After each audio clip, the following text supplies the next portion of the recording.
Udah, kita mulai ya. Ya, Oke, assalamualaikum warahmatullahi wabarakatuh.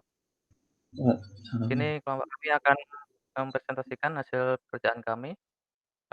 Di sini nama anggota kami, yang pertama Ahmad Taufik Arif, NIM 1850, dan yang kedua Widakdo WS. Sini kami akan menjelaskan tentang algoritma Grady. Algoritma Grady merupakan metode yang paling populer untuk memecahkan persoalan optimasi. Yang kedua, persoalan optimasi atau optimization problem, persoalan mencari solusi optimum. Tiga, hanya ada dua macam persoalan optimasi. Yang pertama maksimasi atau maximization, yang kedua minimasi atau minimization, dan selanjutnya algoritma grading merupakan jenis algoritma yang merupakan pendekatan penyelesaian masalah dengan mencari nilai maksimal sementara pada setiap langkahnya. Nilai maksimum sementara ini dikenal dengan istilah lokal maksimum. Selanjutnya, algoritma Grady merupakan jenis algoritma yang menggunakan pendekatan penyelesaian masalah dengan mencari nilai maksimum sementara pada setiap langkahnya. Nilai maksimum sementara ini dikenal dengan istilah lokal maksimum. Dan ini contohnya pencarian nilai terbesar. Untuk yang warna merah langkah yang benar, yang biru langkah dengan algoritma Grady. Selanjutnya, elemen-elemen pada algoritma Grady. Yang pertama, algoritma Grady disusun oleh elemen-elemen berikut. Pertama, himpunan kandidat berisi elemen-elemen pembentukan solusi. Kedua, himpunan solusi berisi kandidat yang terpilih sebagai solusi persoalan. Ketiga, fungsi seleksi atau selection function memilih kandidat yang paling memungkinkan mencapai solusi optimal. Kandidat yang sudah dipilih pada suatu langkah tidak pernah dipertimbangkan lagi pada langkah selanjutnya. Keempat, fungsi kelayakan atau feasible memeriksa apakah suatu kandidat yang telah dipilih dapat memberikan solusi yang layak, yakni kandidat tersebut bersama-sama dengan himpunan solusi yang sudah berbentuk tidak melanggar kendala atau constraints yang ada. Kandidat yang layak dimasukkan ke dalam himpunan solusi, sedangkan kandidat yang tidak layak dibuang dan tidak pernah dipertimbangkan lagi. Yang terakhir, fungsi objektif, fungsi yang memaksimumkan atau meminimumkan nilai solusi, atau misalkan panjang lintasan keuntungan dan lain-lain. Selanjutnya, algoritma Grady cari aman. Algoritma Grady cari aman merupakan algoritma Grady yang bertujuan untuk membuat aman seorang pemain. Dengan menerapkan algoritma Grady ini, diharapkan seorang pemain mendapat nilai rata-rata terbesar dalam permainan, atau karena dalam sekali permainan dilakukan beberapa kali babak. Pemain dengan total nilai terbanyak ialah pemenangnya. Dalam algoritma Grady cari aman, pemain menerapkan taktik pertama, yaitu pemain berusaha mengeluarkan kartu dengan jumlah angka terbesar. Dalam algoritma ini, pada awal permainan, kartu pemain akan dibagi dalam dua kelompok. Kelompok pertama berisi kartu angka dan kelompok kedua berisikan kartu-kartu yang bukan merupakan kartu angka atau kartu withdraw for, draw to, skip, atau reverse. Pengelompokan ini berguna karena setiap langkah yang pemain ambil akan diusahakan untuk mengeluarkan kartu dari kelompok pertama atau ingat taktik. Selanjutnya, dalam setiap giliran bermain akan dicek kartu pemain apakah kartu dari kelompok satu bisa keluar atau tidak.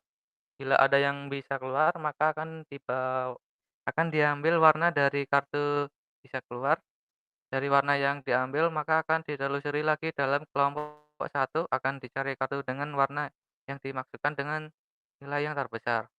Bila kartu dari kelompok satu tidak ada yang bisa keluar, maka akan dilanjutkan penelusuran ke kelompok kedua. Dalam kelompok kedua ini ada beberapa kondisi. Kondisi pertama adalah kondisi terdapat seorang pemain setelah pemainnya yang memiliki kartu hanya satu buah. Kondisi kedua adalah kondisi di mana kondisi pertama tidak dipenuhi. Seperti seorang pemain memiliki kartu hanya satu buah, tetapi posisi berselang pemain lain, atau posisinya berada sebelum pemain. Contoh kondisi kedua lainnya adalah tidak ada pemain yang memiliki jumlah kartu hanya satu buah. Selanjutnya, warning atau optimum global belum tentu merupakan solusi optimum atau yang terbaik, tetapi suboptimum atau pseudo optimum. Alasannya yang pertama, algoritma greedy tidak beroperasi secara menyeluruh terhadap semua alternatif solusi yang ada, atau sebagaimana pada metode exhaustive search. Kedua, terdapat beberapa fungsi seleksi yang berbeda, sehingga kita harus memilih fungsi yang tepat jika kita ingin algoritma menghasilkan solusi optimal. Jadi pada sebagian masalah, algoritma greedy tidak selalu berhasil memberikan solusi yang optimal. Selanjutnya, contoh masalah sehari-hari yang menggunakan prinsip greedy. Yang pertama, memilih beberapa jenis investasi atau penanaman modal. Kedua, mencari jalur tersingkat dari Bandung ke Surabaya. Ketiga, memilih jurusan di perguruan tinggi. Keempat, bermain kartu. Di sini kelompok kami mengambil tentang cara bermain game Uno. Selanjutnya, penerapan algoritma greedy. Permainan Uno klasik ini merupakan permainan yang tidak sulit untuk dimainkan. Pemain tidak perlu berpikir memainkannya, akan tetapi ada taktik yang dapat dilakukan untuk memperbesar kemungkinan menang dalam permainan. Taktik yang telah disebutkan di atas akan diterapkan dalam algoritma greedy di bawah. Contohnya yang dua ini kamus lokal M integer array kartu tangan pemain jumlah kartu satu boolean untuk mengecek apakah ada pemain yang jumlah kartu sisa atau sisa satu buah. Yang akhir babak, boolean untuk mengecek apakah permainan dalam babak tersebut sudah selesai atau belum. Pilihan kartu atau integer indeksi untuk menunjukkan kartu mana yang perlu keluar. Selanjutnya, skema umum algoritma greedy akan dijelaskan oleh Widagdo.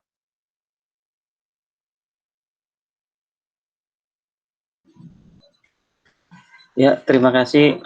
Saya akan melanjutkan alurnya skema umum algoritma greedy. Jadi yang pertama ini function greedy input C. Kita masuk input C, terus kemudian himpunan kandidat. Kemudian himpunan kandidat yang mana yang dimaksud adalah mengembalikan solusi dari persoalan optimasi dengan algoritma greedy. Masukkan, kemudian kandidatnya C. Keluarkan sama dengan himpunan solusi yang bertipe himpunan class kandidat. Tutup kurung. Jadi deklarasinya X adalah kandidat. S sama dengan himpunan slash kandidat. Algoritmanya S istilahnya adalah inisialisasi S dengan kosong. While itu not solution. Dan C-nya itu dia untuk elemen himpunan kandidat berkurang atau satu. Dan untuk n-well-nya, itu solusinya itu dia untuk mendapatkan angka yang mana lebih besar, angka huruf-hurufnya. Untuk if solusinya, dia itu untuk masuk ke angkanya dan else-nya. Di sini ada if sama else. Next.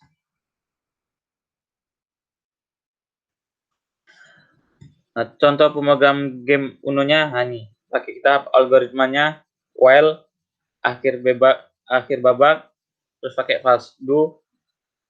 Pilihan kartu lebih dia ini lebih kecil ke 99 ya tadi, tapi tidak bisa ke 100.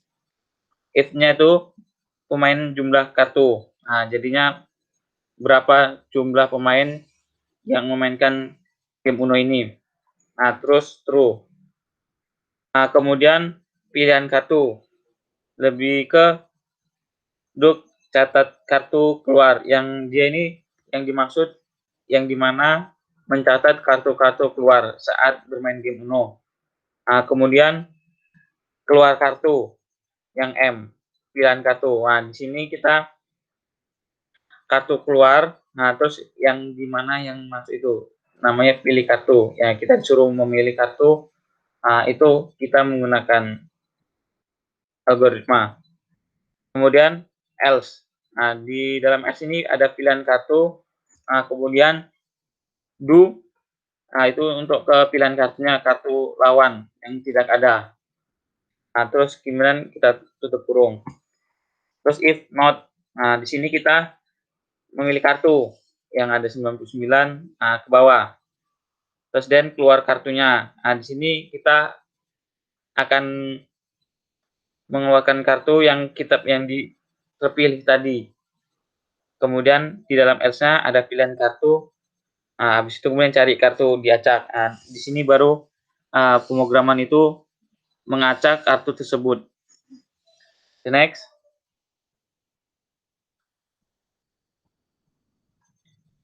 Pohon mengekspresikan logika. Yang pertama kartu paling atas, tumpukan. Kemudian yang sebelah kiri merah. Nah, di situ ada A sama E. Yang A ini ada, yang E ini tidak ada. Kemudian biru. Nah, biru yang sebelah yang B ini ada, yang sebelah kanan ini tidak ada. Kemudian yang kuning. Yang C ini ada, yang G ini tidak ada. Kemudian hijau. Yang D ada, yang H itu tidak ada. The next. Searching kartu dengan poin terbesar. Searching untuk menentukan kartu mana yang akan keluar. Dengan kata lain adalah kartu dengan poin terbesar dapat digunakan sebagai macam cara. Salah satu yang akan dibahas di sini adalah dengan cara diurutkan dulu membesar menggunakan table sort, berubah diambil nilai pertama, yaitu nilai terbesar. Dari kumpulan kartu tersebut, untuk menggunakan cara ini, kartu-kartu tersebut akan diubah formatnya menjadi poin-poin yang dimiliki oleh kartu-kartu tersebut masing-masing. Next. Ini Babel sort-nya, konsep dasarnya adalah melakukan perbandingan antara data atau N dengan data N plus 1 atau antara data N dengan data N dikurang 1. Kemudian, jika lebih kecil atau besar dilakukan pertukaran, pada setiap interaksi dapat terjadi beberapa kali peraturan atau tidak sama sekali. Jumlah interaksi ditentukan oleh banyaknya data atau N atau iterasinya sama dengan N kurang 1.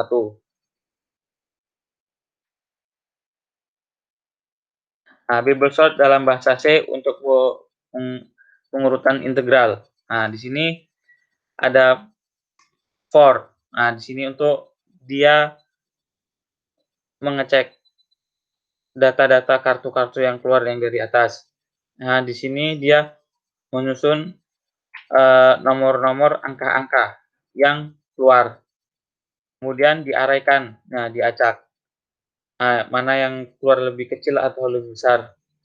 Nah, kemudian pakai array lagi. Nah, di sini dia Y plus 1. Jadi angka-angkanya tersebut diacak kemudian dimasukkan ke algoritmanya.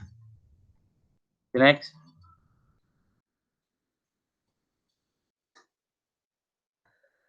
Setelah kartu-kartunya diurutkan secara membesar dengan Babel sort, kita tinggal mengambil kartu dengan nilai terbesar tersebut untuk dikeluarkan. Hati-hati, walaupun kita sudah mendapatkan kartu dengan nilai terbesar, kita harus perhatikan juga apakah kartu itu merupakan kartu khusus. Jika memang itu kartu khusus yang memiliki nilai 20, apakah kita memiliki kartu khusus lain yang sama? Jika tidak, simpan kartu tersebut, keluarkan kartu yang ada di baris kedua dari baris pengurutan. Nah, jika ternyata memang ada lebih dari satu, maka keluarkan kartu khusus tadi. Next. Mungkin Sampai di situ aja, dari kelompok kami, apabila ada kurang dalam perkataan atau kalimat, kami memohon maaf. Wassalamualaikum warahmatullahi wabarakatuh.